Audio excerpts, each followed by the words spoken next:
The budget reveals the priorities of the government, and the priorities show the real governance of today. Our Prime Minister has described this budget as a roadmap to Viksit Bharat. Am I right? Viksit Bharat. No, the word Viksit Bharat means developed India. But the numbers show very well that the path seems only a mirage. There are so many reasons to explain that. For example, the union budget was presented as a proclamation of progress, but conveniently hiding the realities in the ground of stagnant growth, growing inequality, and a sizable demographic dividend slipping off the fingers into a demographic disaster. This government's economic policies have always enriched the privileged few, leaving behind a lot of the section of the people into joblessness, inflation, and shrinking opportunities. We have got many things to say about that. Before that, the finance minister was priced highly by the chairman, that she has presented continuously 8 budgets. But what is the progress? The graph, instead of going up, is dipping down. I would like to recall what all she has told from 2019. In 2019, she, when in presenting the budget, was quoting from Purananuru, which is an advice to a Pandya king, Arivudai Nambi. I don't want to take the Tamil and consume my time. In English, it says that a few mounds of rice from paddy that is harvested from a small piece of land would suffice for an elephant. But what if the elephant itself enters the field and starts eating? What it eats would be far lesser than what it would trample over. This is the version of the Honorable Finance Minister quoting Purananuru from Sangam literature. But now we experience that the union government, the elephant, the union government is trampling upon the state's fields which have cherished very much. I will substantiate why I am telling all these things. There are, of course, there are ample evidences. And second, in 2020, that was in 2019, Purananuru, and in 2020, she quoted Tirkural. Pini inmai selvam vedaivinbam aniyanba naatil vaindu.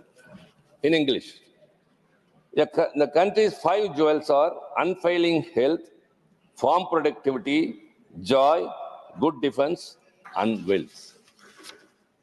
Any person who accepts anything in reality will say, what is the development today after these budgets presented by her or by this government? Unfailing health, we are treading behind. Farm productivity, why 1 lakh tractors are waiting outside the borders of Delhi? If they are contented and if productivity is more, or if they are given more, it would not have happened. So, and so also wealth. And 2021, she quoted another Tirkural. Iyattalum, Eattalum, Kattalum, Katta Vakattalum, Valladu Arasu. A good king is one who is able to acquire wealth, guard it, and distribute it justly. That is it. Of course, you collect revenues, you guard it, but whether it is distributed justly to all the people equally in this country means no. As I said earlier, it enriched the privileged few and deserted the people who are in this country in the lower rung. That's what my senior colleague, Mr. Chidambaram, told here. When only 1% of this population are enjoying or controlling 22.6% of the income, and wealth is 40.1%. 1% of our population controls 41% of wealth and enjoying 22.6% of the income. Whereas the poor people at the bottom level, 50%, they have only getting 15% of the income and 6.4% of the wealth. This is totally disproportionate. Only the finance minister has to explain all these things. And in the 2025, she has said that as the living beings look upon the sky for rains, the citizens look upon the government for good governance. Yes, they are looking upon, but no good governance. These are all mere not allegations.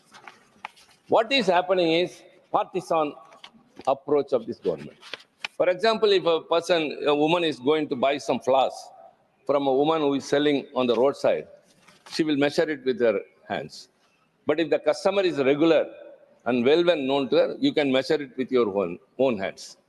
Because the seller's hand must be small, may be small.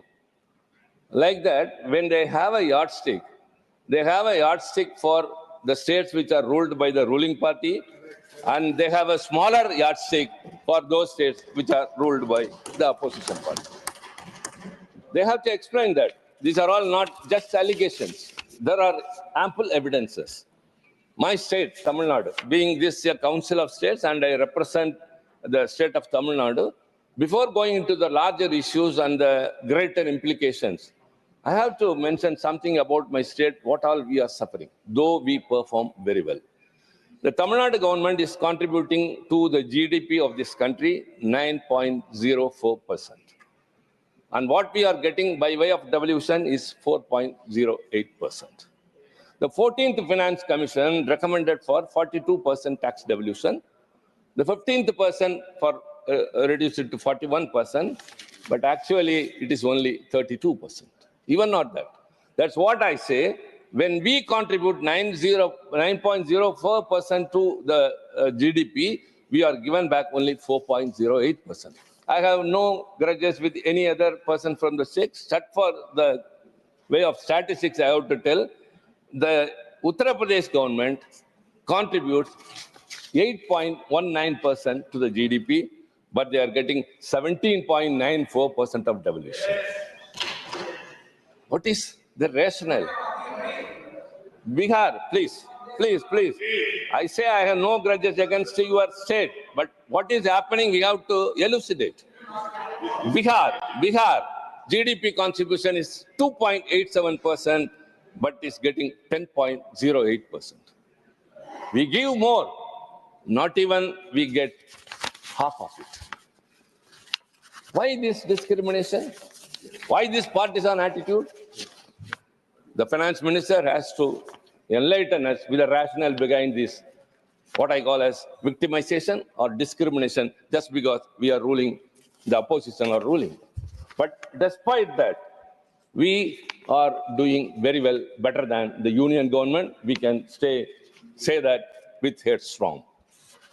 It's not just a statement. The union government's allocation to education.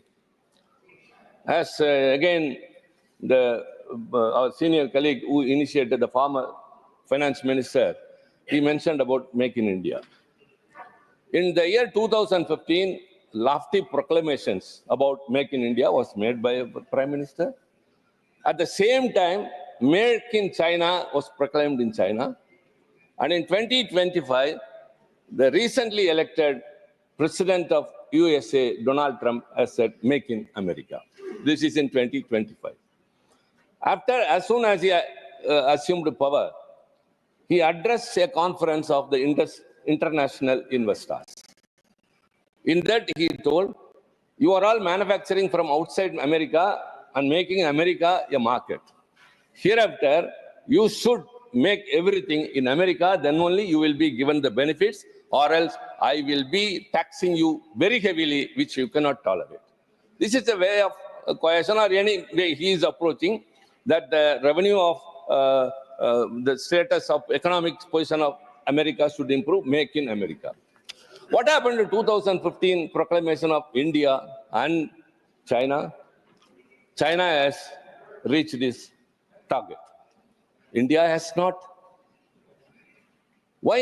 Because the basic things which a nation needs is education, healthcare, infrastructure.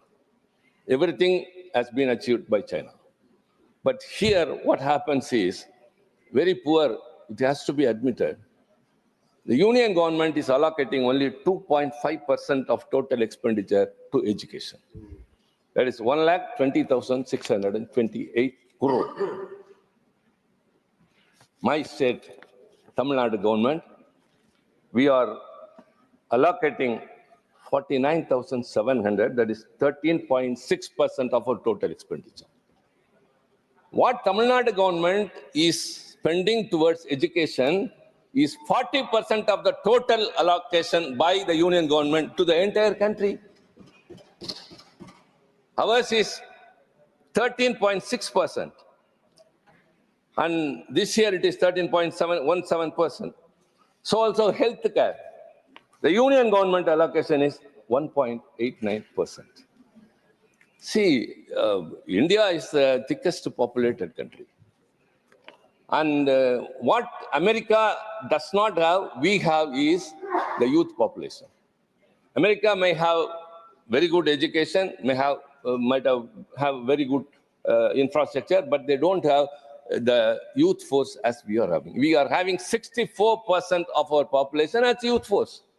How you are going to utilize that? Because they are suffering because of unemployment. And healthcare is very much important because the last rung of the people who work and who don't get anything. What is the reality? The income tax slab, which Madam Finance Minister has announced that up to 12 lakh it will be exempted. I don't want to go into it. How many are the beneficiaries? Only 1 crore. 1 crore of the people are benefited. We have nothing against it. Let them enjoy it. But what about the remaining 139 crore of the people? And especially another thing. The EWS, which the government is very much proud of, economically weaker section, the slab is 8 lakh rupees per year. That is 75,000 per month. And if the residential area they are living is below 1,000 square foot and below 5 acres of land. 5 acres of land and 1,000 square foot of residential flat or anything which they live, and 8 lakh rupees is the slab for economically weaker section people. Leave that alone. But what does the BPL slab shows?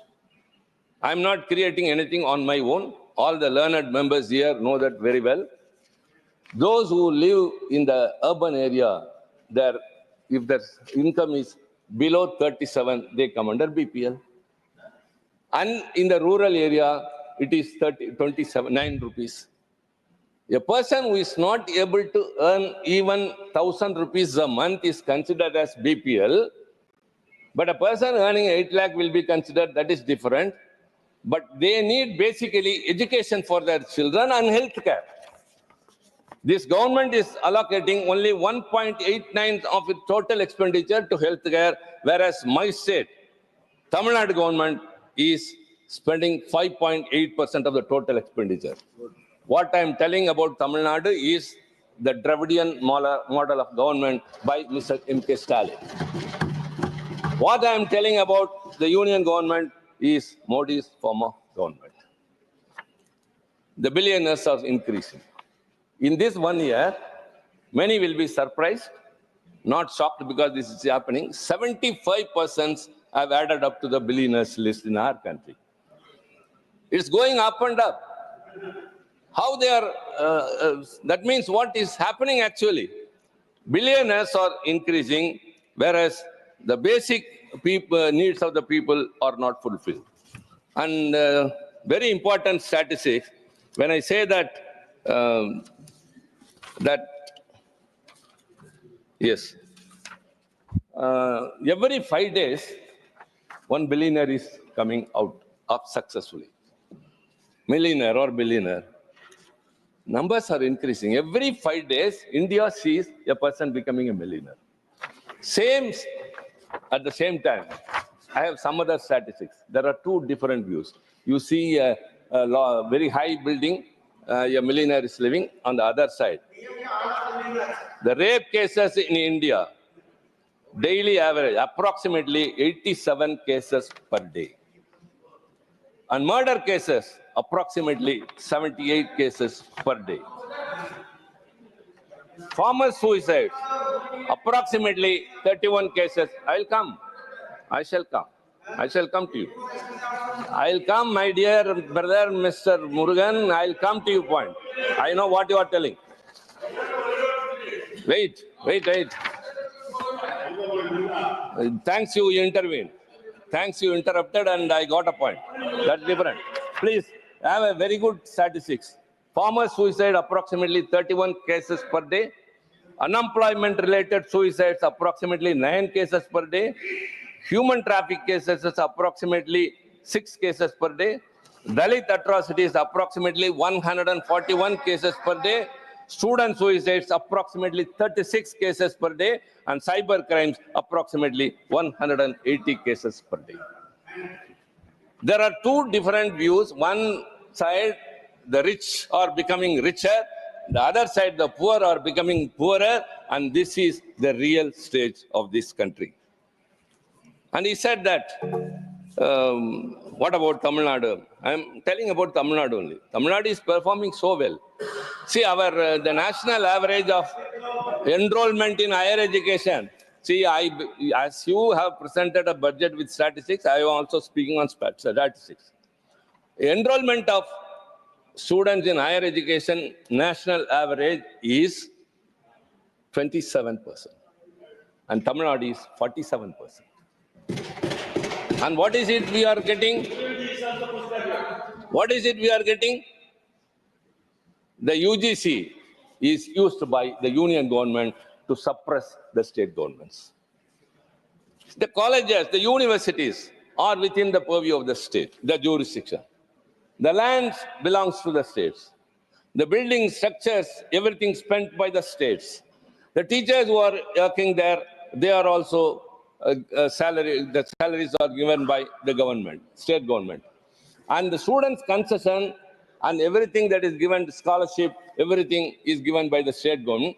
But the UGC, crossing its jurisdiction, has recently given some guidelines that the vice chancellors of those universities will be selected by a panel headed by the governor of the state and the members appointed by the UGC. Oh. What does the state government role has? You have to tell that. See, everything is ours. That is because we are maintaining the government and we are looking after education, though it is in the concurrent list. Our enrollment is 47%, but you want to indirectly bring inside your person by a select committee headed by the governor, who is always against governments which are ruled by state governments. Whatever the people is in need of, if the state government enacts a law, that too also will not be given assent by the governor, and he will act extrajudicial activities, official things. But he will be heading the search committee and the members will be appointed by the UGC. What will happen? There is a stiff opposition, but nobody listens. Why this is happening is, indirectly, the union government is encroaching into the powers of the states. Yes. They are transgressing. They are snatching the powers of the states, each and every manner. This is not the way. Yes. This is not the way for reforming education. Comparatively, wherever you are ruling and wherever all these things are being said, everything is very low, but Tamil Nadu is doing very well, but we are being victimized. In this budget, we had, of course, very sad observation. Our Honorable Finance Minister also belongs to Tamil Nadu. That's why she quoted Purnanuru and Tirukkural. I can also, but I am not in a position, we are only looking at the union government. We feel that we are in the Union of India. We are a state in the Indian Union, but the union government does not recognize us so. You talk much about infrastructure, and we are asking metro projects. As he said, time is ours, and we will adjust. kindly don't interrupt. The metro projects for Coimbatore and Madurai, which has been demanded by the state government, has not been mentioned in the budget. And so many highways, which we have asked for, has not found a place in this. And centrally sponsored schemes like Manarega, earlier it was 75-25, now it is 60-40. The state has spent its due share, but the center has not given its share. So also SSA, Sarva Shiksha Abhiyan. I don't know, the meaning is different. SSA, Sarva Shiksha Abhiyan. And even in that, the states are not being given the due share from the union. You know why? The states are not implementing the NEP. See, it is the state government's choice whether to accept a policy which is to the convenience of the union government. And we are saying that we have got our own new education policy. We have constituted a committee that would come out. But it says that if you don't adopt NEP, you won't be given your due share. Like UGC says, if the state doesn't abide by the guidelines of the University Grants Commission, the universities cannot award degrees to the students. How strange. Who are there to dictate? Who are there to dictate universities that you can? And surprisingly, ma'am, you yourself will say what is right or wrong. The vice chancellors to be in the universities need not have an academic background. They need not have been a professor, a tutor, an assistant professor, or anything. Any person from outside will come and head the university, and he will decide the curriculum. He will be getting the colleges. What is it? Authoritarian to the extreme is in every sector.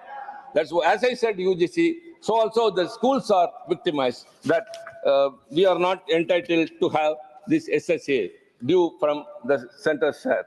So also disaster relief. There were two cyclones, the Fenjam and the Minjam. So two cyclones.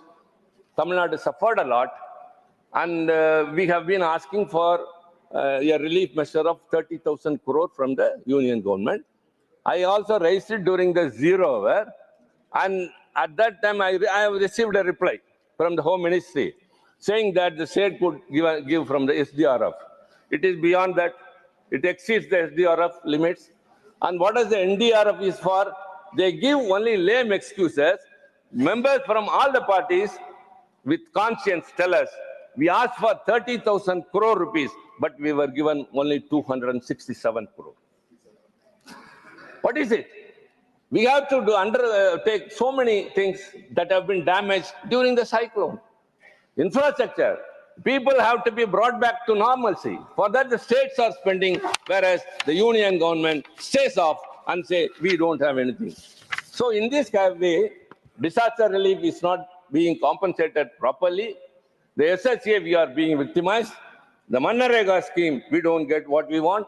The road projects which we ask, we are not getting. And also, the devolution of taxes is also not in the due manner or rational manner to my state.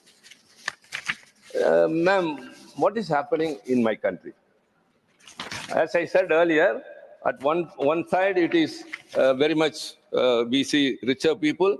On the other side, very important ministry is the MSME, because the MSME is the largest employment provider next to the agriculture. And moreover, as per the budget of the finance minister, it is 7.5 crore who are getting employment. 36% of the manufacturing of this country is by MSME. 45% of the exports of this country is from MSME. But what is the support this government is extending to MSME? In the banks, when they go for PMEGP, every bank has a different rate of interest. The topmost bank, which is very closer by the person who is going to be an entrepreneur, it charges the highest. But they do not know. They cannot classify. They want that. And surprisingly, what I noticed in this budget is it is enhancing the limits of the MSME. Micro enterprises, currently it is 1 crore rupee. It will be enhanced to 2.5 crore and the turnover to 10 crore rupees. Small enterprises from 10 crore to 25 investment and turnover 50 crore to 100 crore. And medium enterprises 50 to 125 investment, 250 to 500 crore. My dear colleagues, please tell me, what is a micro enterprise? MSME people who are in just for 5 lakhs, just getting a 5 lakh loan, a woman is running something, doing some business, which gives an employment to 7 persons, 2 from the same family and 5 from that village. So giving more loans and showing that we have given that much, you have to give to more number of persons and generate employment. That is the purpose of the MSME. For example, a shopkeeper, at the time when he closes his shop, he won't come and check how much collection is there. He will see how many bills have been given, how many persons have entered his shop. That means he is bothered about the number of customers than the collection. In a mall, the customers will be very less. In a shop, in a multinational brand company, and the collection will be very much. But at the same time, ordinary textiles in our bazaar will have a lot of people. The collection will not be even half of that collected in a mall. So, which is a necessary means, you have to help the MSMEs, that too the poorest people, to have more entrepreneurs, enterprises, and that way you can generate more employment. And this year, very surprisingly, again the income tax slab, everyone is praising about, the collection of taxes, direct taxes, 56.78% is from personal income tax. And the corporate tax has come down. The income tax, direct taxes is 56.78%, out of which 53.3% is from ordinary people. What you have done to these ordinary people, instead of that, you have favoring the corporates. And indirect taxes is the remaining 42.68 or something. And the indirect taxes mostly constitute the GST. And the GST this year mainly constitute, the indirect taxes constitute 83% of indirect taxes. 83% of the indirect taxes is from GST. That is what, again, our former finance minister told here. What are you doing with that? Why don't you cut down the GST? Every person, even an auto driver, even a farmer, even a laborer in a farm, they are paying GST. Income tax is given by some other people, middle class or upper middle class or anything. Every individual is paying GST. Why don't you cut down that? Have you cut down the excise duty of petroleum products, as he said? That would have benefited the lot in the nation. But you have not done so. You are not doing anything to the common man. You don't have them in focus. You are making a micro enterprises into a mini corporate.